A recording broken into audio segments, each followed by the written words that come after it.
habeen wanaagsan waxaan idin wadaa xog la xiriirta taliyaha ciidanka xoogga dalka Soomaaliyeed oo maalinta bari lagu magacaabi doono shirka golaha wasiirada xukuumadda federaalka Soomaaliya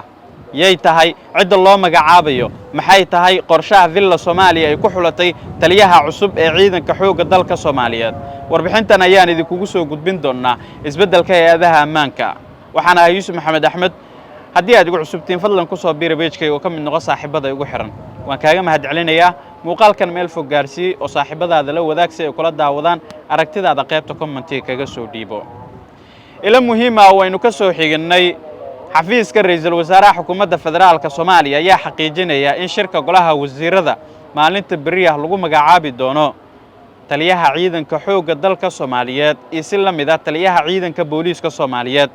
isbeddelkan ayaa la sheegay inuu salka ku hayo in wax badan laga bedelo wajiga labaad ee howlgalka ka dhanka al-shabaab oo si rasmi ah ay ciidanka gorgor maalin ka hor ay ugu dhaqaaqeen qaybo ka mid ah gobolada Shabeellada Dhexe iyo Shabeellada Hoose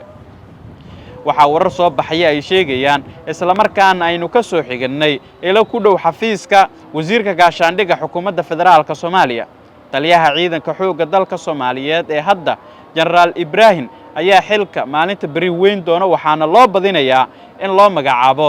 Asad Cismaan Maxamuud Diyaano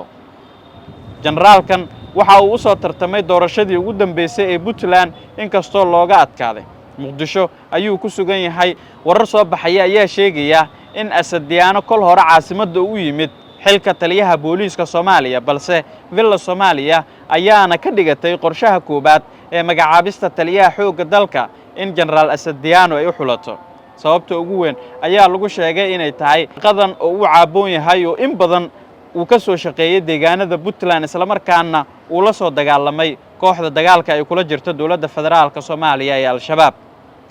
General Asad Diyaano magacaabistiisa taliyaha ciidanka xoogga dalka Soomaaliyeed waxay ka dhignaanaysaa in taliyaha ciidanka booliiska Soomaaliyeed sareeyagaas sulub uu waayo xilka taliyaha ciidanka booliiska Soomaaliyeed sabab la xiriira saami qaybsiga ay Soomaalidu wax ku wadaagto ee afarta talis taas oo keenaysa in daaqada uu ka baxo taliye sulub warkan aynu halkan idinku baahinayno waa mid guux caawa ka dhex abuuray Villa Soomaaliya xafiiska ra'iisul wasaaraha iyo xafiiska wasiirka gaashaandhigga iyo kan amniga